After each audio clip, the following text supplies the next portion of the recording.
Hey guys, Scarlet Darkwood here. Hope everyone's had a good week. And today I would like to talk a little bit about how I got started in mysticism or the occult, how I started, and where I am today. If you've watched some of my other videos, I mentioned the Rosicrucian Order Amwork.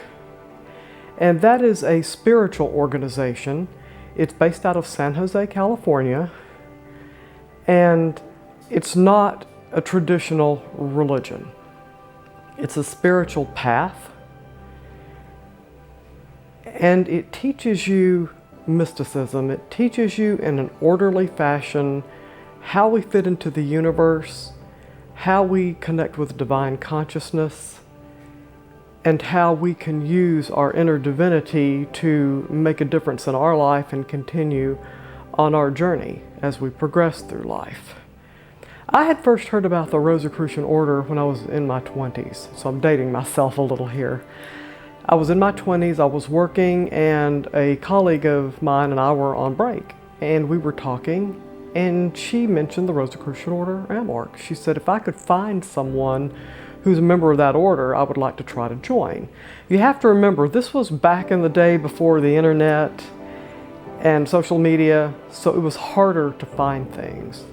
Fast forward several years later, after I got married, I went to the bookstore and picked up Renaissance magazine. I don't even know if that magazine's in existence anymore, but I enjoyed reading it. It had a lot about medieval history and all kinds of things. Well, in the back, there were ads. And lo and behold, I see one for the Rosicrucian Order. And I'm thinking, oh, this is fantastic. Because when the internet first came around, back in, I guess, the late 90s, or the late 80s, I should say, early 90s, I had just tried doing a search and couldn't find them. Well, they had finally placed an ad in Renaissance magazine and it gave their website. So I sought out the website and joined the order, and I studied for several years. I had gotten into the 11th degree, getting on into the 12th. And so that's kind of, getting up there a little bit. And finally I stopped. And the reason I stopped is because it was getting expensive.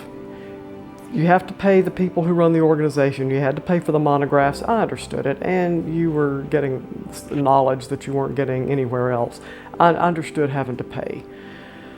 Well, I finally stopped. Fast forward a few more years later, they're now doing everything online. So the price has gotten back to where it was before I stopped, or just right before I stopped. So you can get their monographs online. And what it does, it teaches you in a very orderly fashion, monograph by monograph, how the world was created, how the cosmic or God fits into it, how you fit into it. And it just teaches you everything about vibration, about visualization, about using your will and intent to get things you want or to better yourself, whatever you want to use it for. The Rosicrucians have their initiations, they have their ceremonies, they have their altars, they have their formulas and their ways of connecting to divine consciousness, to setting up a petition. If you're needing something or wanting something, they tell you how to do that. If just anything that you would want. And everything is very simple, very straightforward. There's not a lot of hoopla and things going on with it. It's very straightforward. So if you had zero money to invest in anything, all it takes is your own will, your visualization, and your creativity, and you're good to go. And that's kind of it. It's pretty straightforward. So as I moved on and got into writing, I started writing about witches.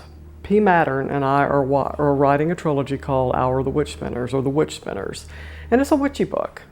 And though I have written some books that have some metaphysical elements in them, this is truly cinematic, witchy stuff. In mysticism or the occult, you're not going to get that cinematic magic. It doesn't work like that. And so the Rosicrucians help you with magic in their way, And when I got into writing about the witches, I joined the Witches Box subscription so I could probably learn more and get some writing ideas. Well, as I did so, I started to discover that I actually liked some of the things in that path. Now, I'm not Wiccan. Wicca is a religion, just like all the other religions. Rosicrucianism or Rosicrucians are not a religion. It's not an organized religion. It's just a spiritual path. But I find there's a lot of overlap. And where the Rosicrucians don't do a lot of the fancy ceremonial ritualistic stuff, though they do celebrate what Wiccans would call the higher Sabbats, and they teach you magic in their own way, I feel like the craft or the witchcraft path actually helps you take what you've learned as a foundation and it helps you expand it, or it helps you focus more on it. When you're focusing on the Sabbats, you're giving thanks, you're being mindful of the world, you're being mindful of a moment in time. If you are working with angels or deities or whatever you're working with, you are setting an intent. And in a lot of these, you're using your divine will, your own divinity.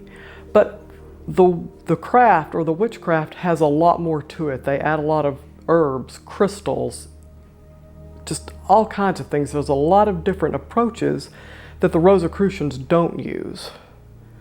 And there may be some Rosicrucians who do add some of that to what they do. I'm not going to say there's not, because the thing about the Rosicrucian path, it allows for openness.